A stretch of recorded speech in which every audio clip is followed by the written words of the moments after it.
What we've been told is never the full truth. What if the music industry you listen to every day isn't entertainment, it's a weapon, a subtle frequency designed to keep you anxious, divided, and under control?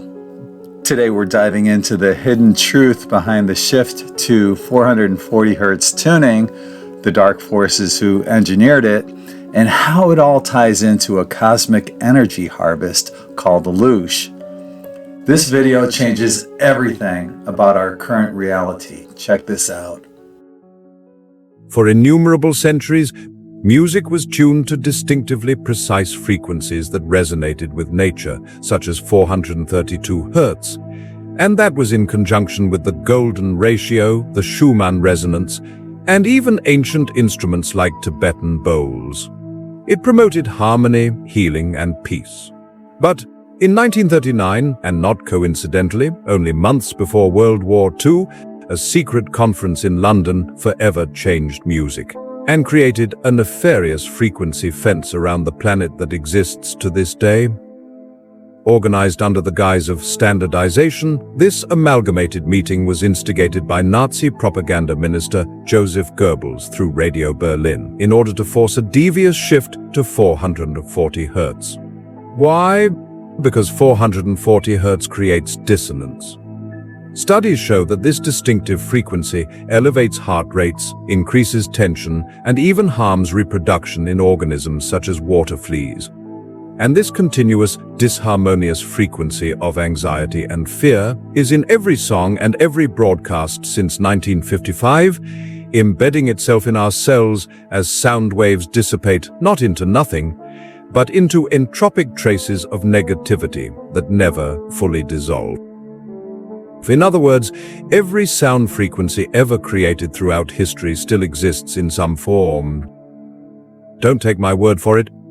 Evidence supporting this is quite robust and readily available.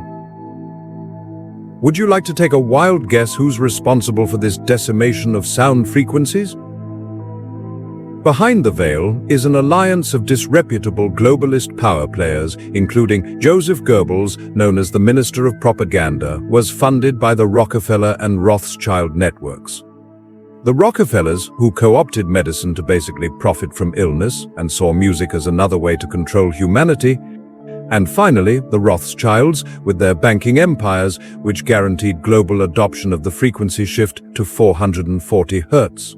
But why change the standard tuning frequency to 440 Hz? Loosh is the emotional energy that our bodies radiate.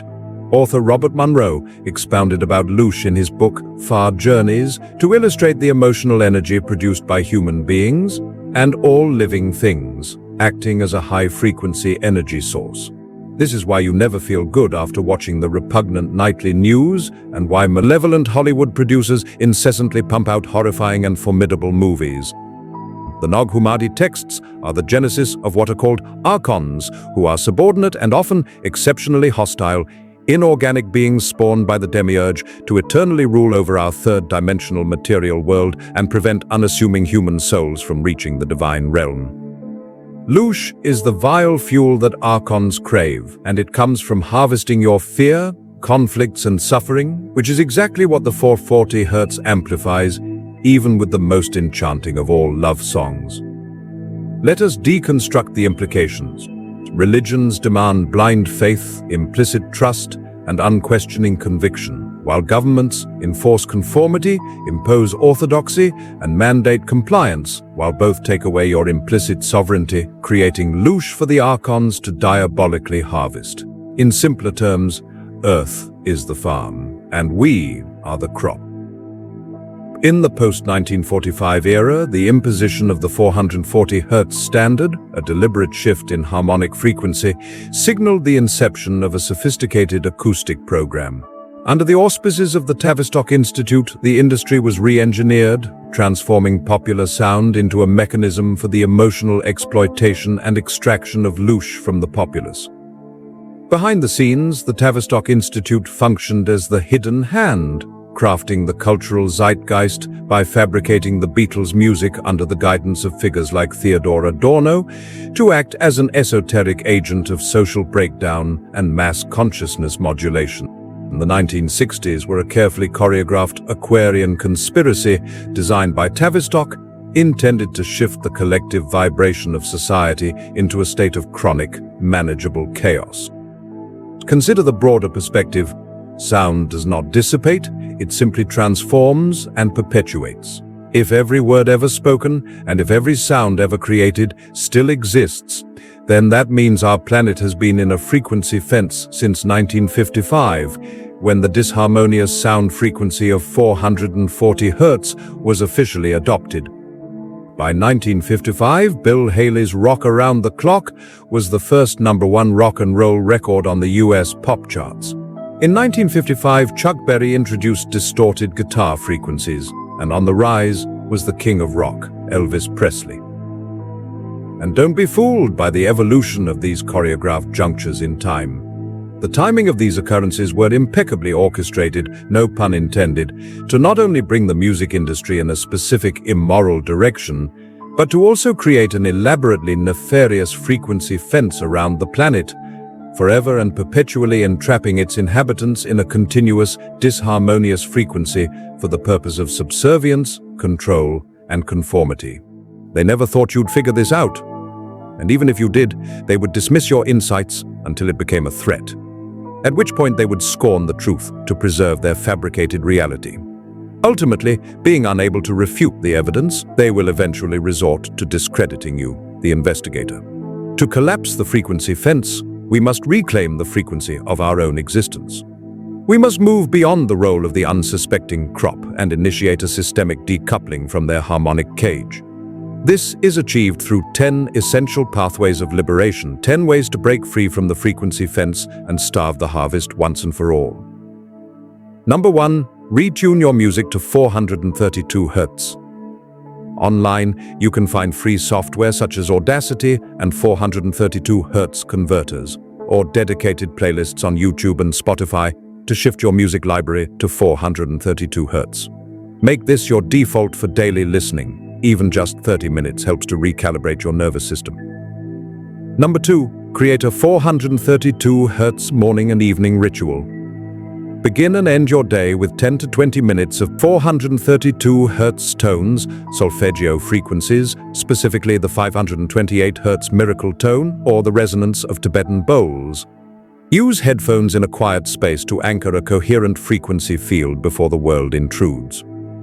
Number 3, practice daily vocal toning. Hum at your most natural relaxed pitch or chant the Om for 5 to 15 minutes. This is a free, portable tool that dissolves internal dissonance while strengthening your personal biofield through your own biological resonance. Number 4, ground yourself in nature. Spend at least 30 minutes barefoot on the earth near running water or under the canopy of trees. Nature's baseline frequencies, the Schumann resonance, are inherently harmonious and act as a biological reset, pulling you away from artificial interference. Number 5, utilize Schumann resonance audio. Play low-volume 7.83 Hz tones in the background while working or sleeping. Whether through free tracks or portable generators, this anchors your brain and body to the Earth's natural pulse, shielding you from the chaotic frequencies of the urban environment. Number 6, water restructuring. Since the human body is primarily composed of water, and water has been proven to retain frequency, we must utilize the insights of Masaru Emoto. Infuse your water with words of gratitude and high vibrational intent before consumption. To rewrite the dissonant 440 Hz script currently embedded in your cells. Number 7, perform coherent breathing and visualization. Adopt a rhythm of 5-second breaths while visualizing a golden light dissolving the static frequencies within your cells. As you breathe, mentally affirm, "I return to my sovereign harmonic state." Number 8, clear your space with tuning forks or bowls. Use a 432 Hz tuning fork to gently strike the air around your home, particularly near electronics or meditation areas. This physically resets the acoustic field of your environment and clears the stagnant, entropic energy that collects in your living space. Number 9. Engage in rhythmic, natural movement. Incorporate Tai Chi, Qigong, or intuitive dance to 432 Hz music. Number 10. The Declaration of Non-Consent. Realize that the final bar of the frequency cage is your own compliance. Orally and mentally declare your non-consent to the harvesting of your emotional energy. Assert your status as a sovereign being of the eternal realm. A realm over which no inorganic entity or globalist shadow has any rightful claim. The frequency fence was not built to be an eternal prison, but a temporary veil maintained by our own unconscious resonance. By reclaiming the 432 Hz template and realigning our biological signatures with the Earth's natural heartbeat, we transition from being a harvested crop to becoming sovereign architects of sound. The archontic machinery and the orchestrated dissonance of 1955 cannot survive in a field of high vibrational coherence. As we recalibrate ourselves and dissolve the entropic traces of the 440 Hz standard, the fence begins to crumble. We are moving beyond the era of managed chaos and into the frequency of the divine, where the noise of control is finally silenced by the music of the soul.